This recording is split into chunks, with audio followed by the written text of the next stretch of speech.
River. The plantation houses here that were along the Waccamaw River have long since disappeared, and there were many plantations.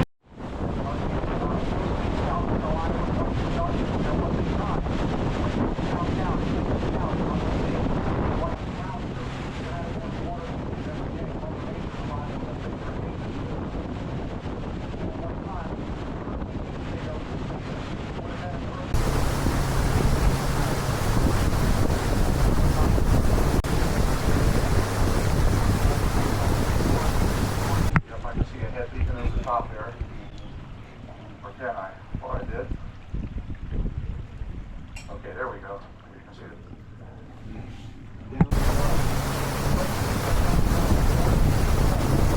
You're going to see a school boat sitting down there. The one and only South Carolina school boat. It brings the kids over here to Sandy Island. This is the largest river island on the East Coast. And it was home to several rice plantations, and there you can see the school boat sitting down there.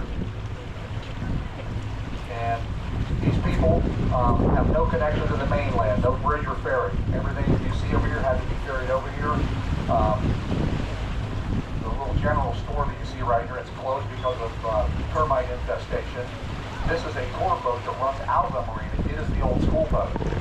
And it's named after the grandson of the man who started this community. This community was started by Philip Washington. He was a former slave and was freed following the Civil War. He took all that knowledge he had from working in the rice fields and put it to good use. He became a rice planter himself. And one of the most successful, and they did grow rice here after the Civil War. And he started this community here in 1882, Philip Washington did. And then it was his grandson, Prince Washington, whom that boat right there is named after, who was pressuring public officials to run electricity over here in the 1960s. But when they agreed to do so, he was the person who flipped the switch and lit the island up for the first time. They just got running water in 2001, electricity back in the 1960s. They do have a little church, a little fire department, but a very quiet, sort of simple life, which is something they prefer. And this was a common thing for slaves once they were freed following the Civil War to take up residence on Ferry or Sea Island along the coast of South Carolina and Georgia, which there are 79 of. This was a way to separate themselves from the mainland and the people who wanted to enslave them. Now, these people are known as the Gullah. Gullah are South Carolina slave descendants who worked on rice plantations. In Georgia, they're called Geechee. This is an old tradition that goes back to the plantation here. It was considered a delicacy. They brought the over on ships. It was expensive to put food in the plantations as well. And what they do is they press the harvest and they feed us with oil and then salt water. Sometimes they spice it up with Cajun seasoning or something like to it.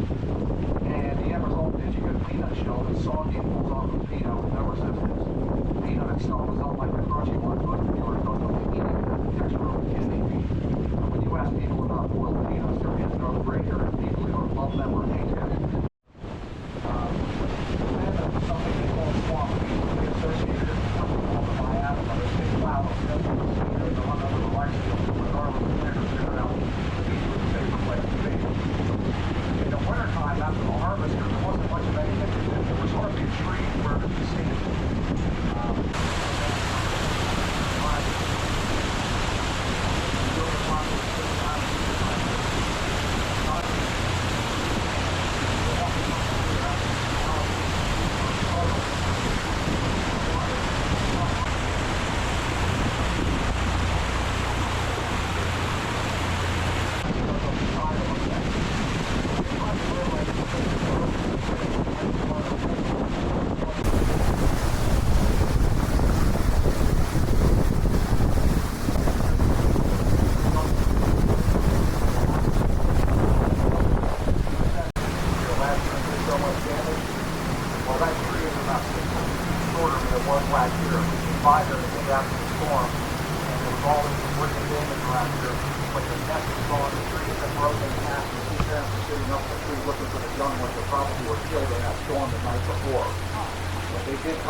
Rebuild the nest and probably the same pair of using that nest you just here. And there is that unique call that I mentioned.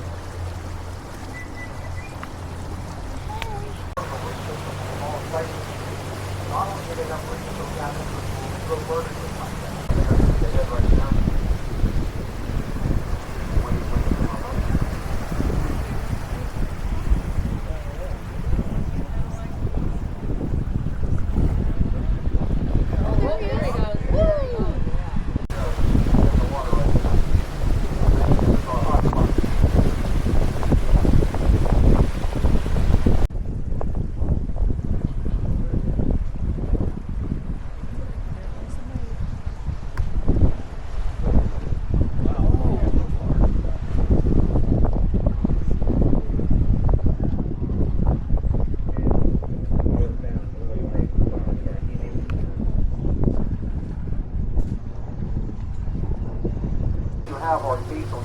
dike, sitting below the surface is a large rectangular pipe. And if you were going to flood the rice field on the inside there, you would raise the gate on the outside there during high tide, allowing that water to flow through the pipe into the rice field.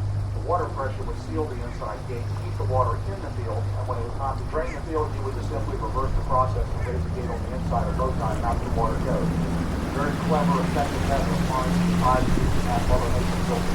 Robert Alston was also the state governor here. If you've ever been down to Charleston and seen the Nathaniel Russell House down there in the historic district, that's where Robert Alston lived when he was the state governor here. And two members of this family were state governors. One of the Alston women, Myrtle, who was a state governor. They were related by marriage to Francis Marion, the Revolutionary War hero known as the Swamp Fox. A number of them served with him, and they contributed a lot of money and supplies to the war effort.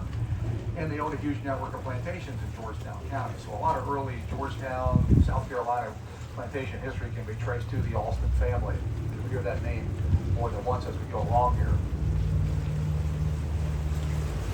And most of these planters got their knowledge about growing rice from the West Africans. Robert Alston was considered an exception to the rule. He was very well schooled in agricultural science. He knew about it, he wrote about it, and the boats would pull up there in a corkscrew auger room, pull the rice out of there, shoot it into their boats, and away they'd go. That little canal that you see right here is where the boats would line up to drop their rice off. It was at one time covered to keep them dry during a storm.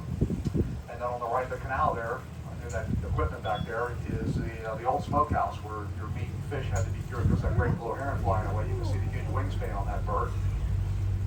But your meat and fish in those days had to be cured with salt and smoke, otherwise it would spoil very quickly here in the South Carolina heat. You got that huge live oak right in front of the mill right there. Once we get down a little bit further, you will get a clearer view of the mill. And these are the times when we're slowed down like this. Feel free to come, walking right over the edge here to take a picture. Now the house up ahead here on the right dates from the 1700s, at least some of it. That's until it caught on fire in 1838. When they rebuilt the house, 2 stories were added to it.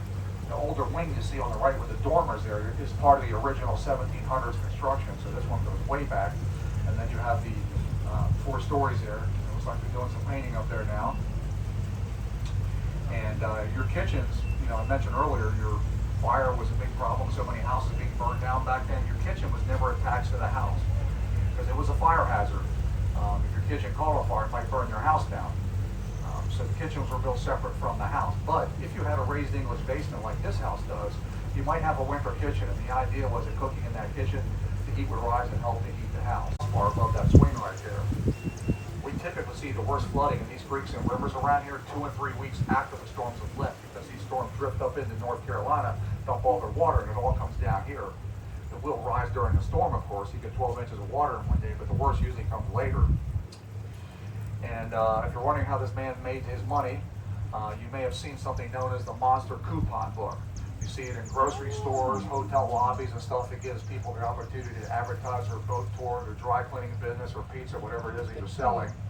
So that's how he made his dough.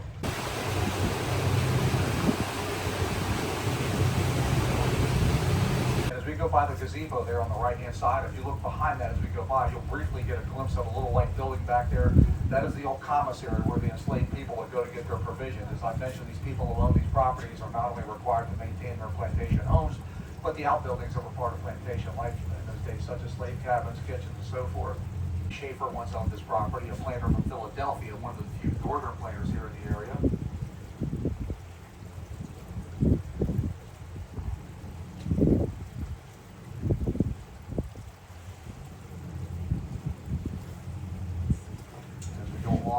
Some of the buildings, really old buildings that go way back. You see a very small building over here on the right. I suspect this may have been a slave cabin. You'll see coming into view here in just a few moments. Here you can see it right there. Oh. Are these houses lived in now? Oh yeah, the people live there, yep. And here you can see that classic plantation driveway right there. Oh, that's cool.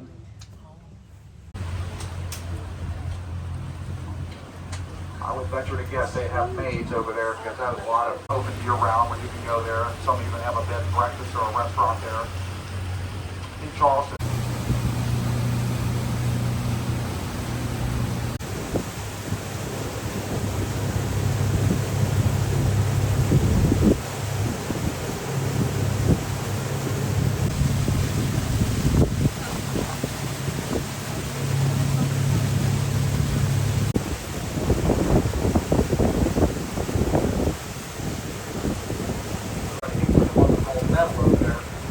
guys coming off of Sadie Auto.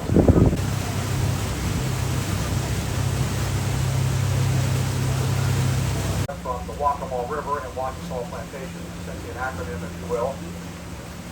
And as we make our way up through the marina, we do have to ask everybody to remain seated for the rest of the trip. And that was good. You also have the deck with a great view of the river here. And if you're looking for a place to come and watch the sunset, it's a good one because it does face to the west, unlike so many of them that, over at Marsh Walk and stuff, they're facing toward.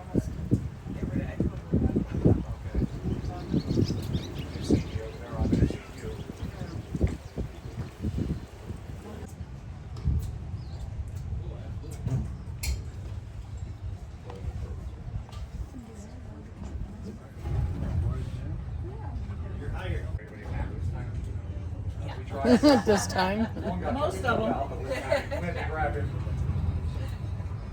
The alligators need to eat too,